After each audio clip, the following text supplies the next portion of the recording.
Just make believe you're in a smoky, filthy, lousy smelling, old-time saloon. It could be in Chicago, it could be in St. Louis, it could be in New York, it could be where you walk down, like in New York, you used to have to walk down a few steps, and it was like Dante descending into Purgatorio.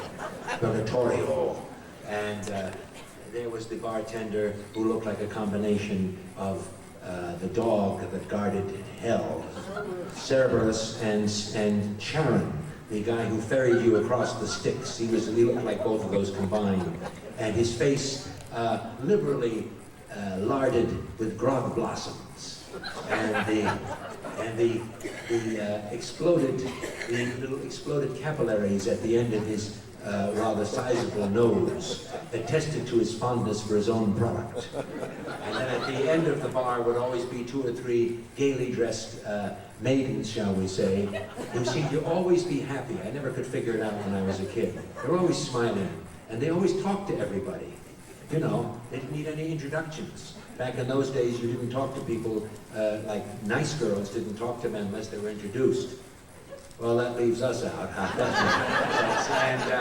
and then in the back was the smelly, you know, the eternally running toilet in the back, and the towel that was changed once every 2 weeks, you know, went round and round. These were the places. This is what we'd like to bring you back to. With the out of tune piano with the trenches on the top that the cigarettes had burned, you know, and with all the rings, looked like the Olympic emblem on the top of the piano, that the whiskey had burned into the finish, into the varnish. And then, of course, several keys missing. The piano was tuned once every 5 years, whether it needed it or not. And it was the kind of a place where we play where a little guy would come in a filthy, bedraggled-looking guy with a needed 3-day growth of beard and a filthy raincoat, would bring a battered-up, verdigris-encrusted cornet out of a paper bag, shopping bag, and ask to sit in. And it was the kind of a joint where, well, let's face it, the girl vocalist wore more lipstick than she did deodorant. And, so we have to ask you to tax your imaginations and imagine that we're playing in such a little joint. People are dancing, their bodies pressed together like limpets, that was fun. That was the most fun in those days to play in. I tell you, it was great to play in those joints because there was no pressure on for showbiz. As different here. Here it's all showbiz. So you just want to show me something. I'm just playing the greatest jazz solo that was ever conceived. Yes, but you're not doing anything. And you're wearing an ordinary T-shirt and jeans. Why don't you put on a ridiculous costume and so forth and so on? You see, that's the difference there. So anyway, here we are at Crooner's Corner, Composer's Corner. Sammy Fain, who wrote "I'll Be Seeing You," "Love is a many-splendored thing." Is that the human thing to do? That old feeling, and this song, which we'll now do in the key of B sharp. I'll do the first chorus in the key of B sharp, and then we'll modulate dramatically to E sharp. Yes. This is going to be so exciting that several people will want to leave the room.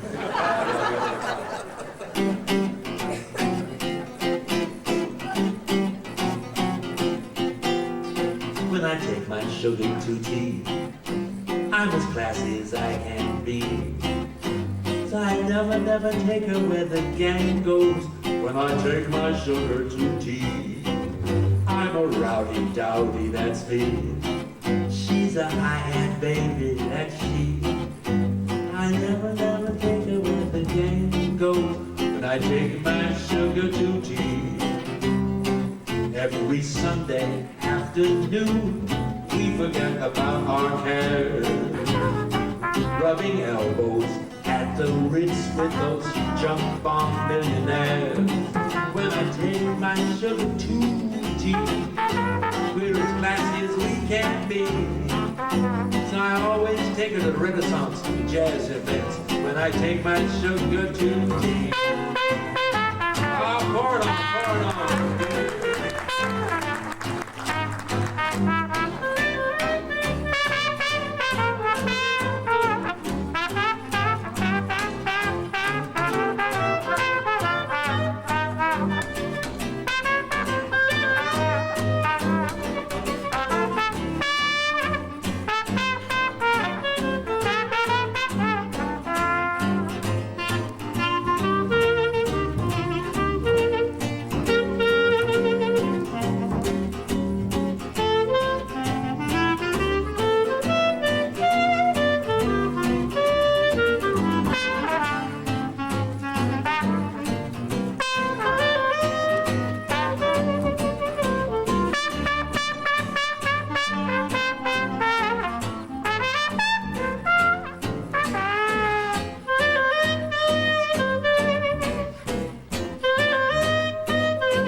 the Ritz with those junk bond millionaires. When I take my sugar to tea, we're as classy as we can be. I will never tell you where the can go. When I take my sugar, when I grab my glucose, when I seize my sucrose, when I find my fructose, when I make my maltose, when I seize my glucose, when I take my sugar to tea, when I take my sugar to tea.